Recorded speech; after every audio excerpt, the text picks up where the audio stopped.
We're making a plant-based salmon out of peas. I'm not kidding.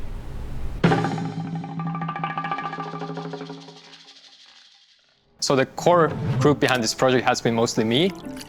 Alexei and Karel have been doing the extrusion. Kersti-Liis and Grete have been doing the product development. Silly is kind of like our boss. She makes sure that we have everything we need to achieve our goals. It was already more than 3 years ago when one of my colleagues showed me a post about XPrize Feed the Next Billion competition.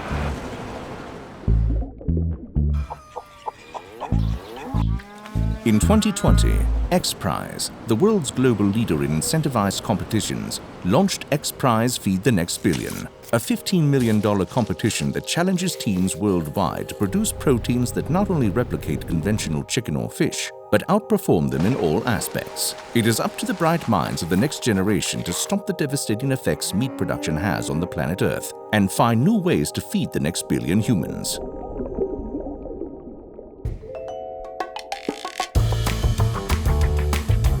TFTAK is a leading research institution driving innovation in food and bioprocessing. We have a state-of-the-art laboratory and a diverse team of scientists committed to solve real-world challenges and create a positive change through our work.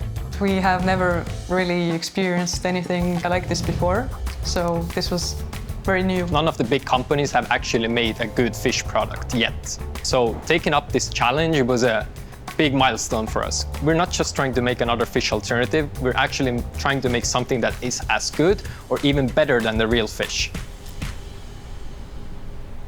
That's great, but how do you make salmon out of peas?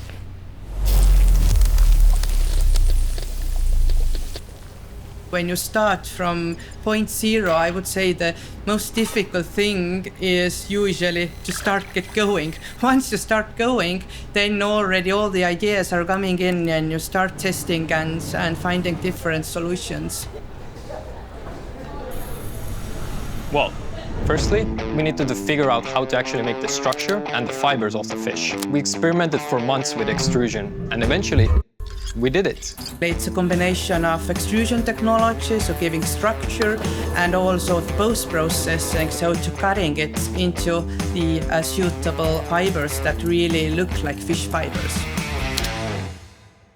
So as we know, salmon is a highly nutritious product. And to make the pea-based salmon almost as good, we had to figure out so many ways to get it done. The hardest challenge for us was to get the high protein content without losing the good taste and texture of the salmon. If you have the protein content high, you have less moisture inside. And this was something that we really need to optimize. We used different proteins with different algae concentrates, and we ended up kind of getting there. And eventually, we got there. A real salmon is actually flaky, so we wanted to get this flaky structure, and we used a novel technology to get all those layers right, so when you eat it, you actually feel the flakes of the real fish.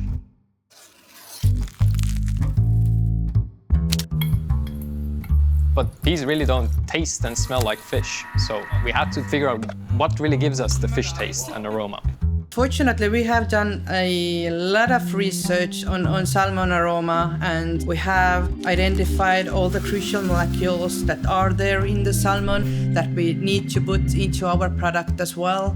As we know, algae is very close to fishy-like taste, and we used so many extracts from the algae, which ended up giving us the right taste and aroma of the real salmon fillet. And eventually, we had made a fish out of peas. And I truly believe it's a strong competitor to the real fish.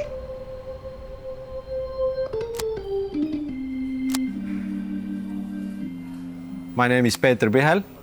I'm the head chef and co-founder Fotografiska Tallinn, and we are first Michelin Green Star restaurant in Estonia. Our mission is very easy: to inspire more conscious food and the way how people think about the food. We all know about the meat products and plant-based meat, for example, but the fish is something new. So we maybe have to change the cooking technique as well. Maybe we just steam it with a low temperature. The pan-frying fish is the most easiest way to cook the fish, of course, but Maybe there is some other techniques as well that we can really use. So it's we as a chef have to do the next step as well. What is the best way to cook the plant-based fish or meat? Smells like fish, I would say. No, I'm serious. I think this product has really big potential, how we think about the fish for the future. And I'm pretty sure the judges will see that in the competition as well. It's the game changer for the future, for sure.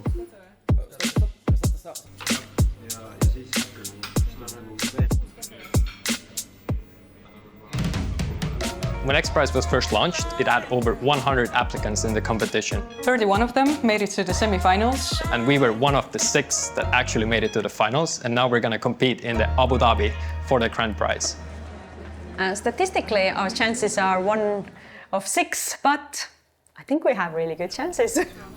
I'm like really excited, but at the same time, I'm like a little bit anxious too. Like compared to what it was, it's so much different and so much better. We already have won because we have learned so much in the process, and we also have an end product that is ready to launch. Production technology that we are currently developing, this is something completely new. But I would say that maybe in 10 years' time, this will be a mainstream and all fish alternative products can be made in that way. And I think this is something that makes it really exciting. No matter the outcome of the competition, our team has done a really great job. And as TFTAK, we're going to really be pushing forward to bring innovative ideas to the world and really to change the food system overall. And this is just the beginning.